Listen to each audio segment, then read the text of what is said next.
देखिए, भारत का जो मुकुट कहा जाता है जम्मू कश्मीर, वहाँ पे हमारी समाज की जो महारानी दिद्दा थी जिन्होंने लगभग 110 सालों तक शासन किया है वहाँ पे। तो हमारे पार्टी की प्रेरणा स्रोत तो मैं शुरू से लेकर अब तक और लास्ट तक जब तक हम राष्ट्रीय अध्यक्ष हैं, इस पद पे हैं, हम महारानी दिद्दा जी को ही प्रेरणा स्रोत मानते हैं। उनके वंशज हम सभी प्रेरणा स्रोत हैं और इसी को लेकर उनके ही विचारधारा और सम्मान को लेकर हम लोग आगे बढ़ रहे हैं। नमस्कार, मैं कमलेश प्रताप विश्वकर्मा। हमारे साथ में विश्व कल्याण राष्ट्रीय मानव समाज पार्टी के राष्ट्रीय अध्यक्ष अजय विश्वकर्मा मौजूद हैं। आपने 2024 में गाजीपुर लोकसभा से चुनाव भी लड़ा था। इसके अलावा महाराष्ट्र में भी विधानसभा का चुनाव अपने प्रत्याशी को लड़ाया है। उत्तर प्रदेश में भी सोनभद्र और फतेहपुर में लोकसभा का चुनाव लड़ाया। आप धीरे धीरे ही सही एक लंबा कदम चलने का प्रयास कर रहे हैं। हम अजय विश्वकर्मा से बात करते हैं। अजय जी, आपका स्वागत है विश्वकर्मा किरण में। बहुत बहुत धन्यवाद माननीय कमलेश भैया।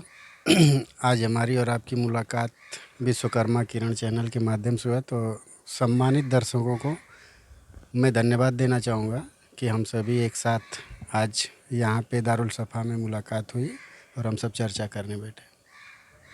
अजय जी, सबसे पहले तो हम जानेंगे आपकी पार्टी का रजिस्ट्रेशन कब हुआ।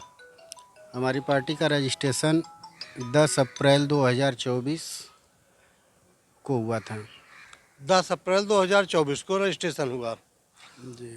और चुनाव भी उसी समय हो रहा था लोकसभा का। 19 अप्रैल 2024 को चुनाव का घोषणा हुआ चुनाव आयोग द्वारा और काफ़ी कम समय मिला हम लोगों को प्रत्याशियों को उतारने में, लेकिन जो तैयारी अब चल रही है जिला पंचायत और विधानसभा चुनाव का, तो हम लोग 27 में मजबूती के साथ कई प्रत्याशी मौजूद होंगे चुनाव में।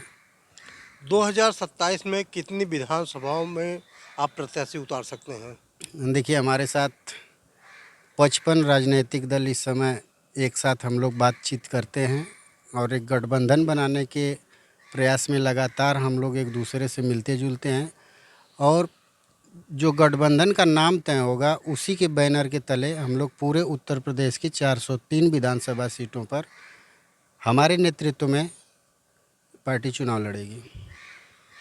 लेकिन जो प्रत्याशी उतरेंगे मैदान में वो तो अपने राजनीतिक दल के बैनर के तले ही चुनाव लड़ेंगे। देखिए, सबका क्षेत्र बांटा जाएगा। जब क्षेत्र बांटा जाएगा तो क्षेत्र के अनुसार जब चुनाव होगा तो कहीं न कहीं एकजुटता का संदेश जाएगा और सर्व समाज के लोग हमारी पार्टी के साथ आगे चल के जुड़ने के लिए प्रयासरत रहेंगे। लेकिन 2027 के चुनाव से पहले, विधानसभा चुनाव से पहले एक सेमी विधानसभा चुनाव मान लीजिए, पंचायत का चुनाव होना है 2026 में। उसमें क्या तैयारी आपकी। उसमें हमारी पार्टी जो है कि 200 सीटों पे जो जिला पंचायत के चुनाव होने जा रहे हैं, राज्य सरकार द्वारा जो कराए जाते हैं, उसमें हमारे 200 कैंडिडेट चुनाव मैदान में होंगे और गाजीपुर की 67 सीटों का मैंने घोषणा कर दिया है। अभी जौनपुर, मऊ, बलिया, बनारस अन्य सीटों का घोषणा करना बाकी है और बहुत जल्द ही हम इसकी घोषणा करेंगे कि 200 सीट हम जिला पंचायत का अपने उत्तर प्रदेश में लड़ने जा रहे हैं। चुनाव में उतरने का आपका आधार क्या होगा, मुद्दा क्या होगा। देखिए, मुद्दे तो जो वर्तमान गवर्नमेंट है या उसके पिछली गवर्नमेंट जो है, हम लोगों को वंचित शोषित समाज को कोई सम्मान नहीं देता है और न दिया है और आगे भी चलकर ना देने की स्थिति में ही हम लोगों ने राजनीतिक दल बनाया है और उसके तहत हम लोग चुनाव लड़ के अपनी ताकत दिखाने का काम करेंगे कि हम लोगों का भी कुछ परसेंट वोट शेयर है। अभी तक का जो भी आपने चुनाव लड़ाया है, चाहे लोकसभा का हो या विधानसभा का हो, उसमें मत प्रतिशत कितना रहा है। अभी देखिए, हमारा पहला चुनाव था, हम लोगों ने जितनी सीटों पे चुनाव लड़ा है लगभग सभी सीटों का मिलाकर हमारे पार्टी के नाम पे लगभग 60,000 करीब वोट हैं। Total vote 60,000। जी जी बिल्कुल। तो मत प्रतिशत बढ़ाने के लिए क्या प्रयास करेंगे आप।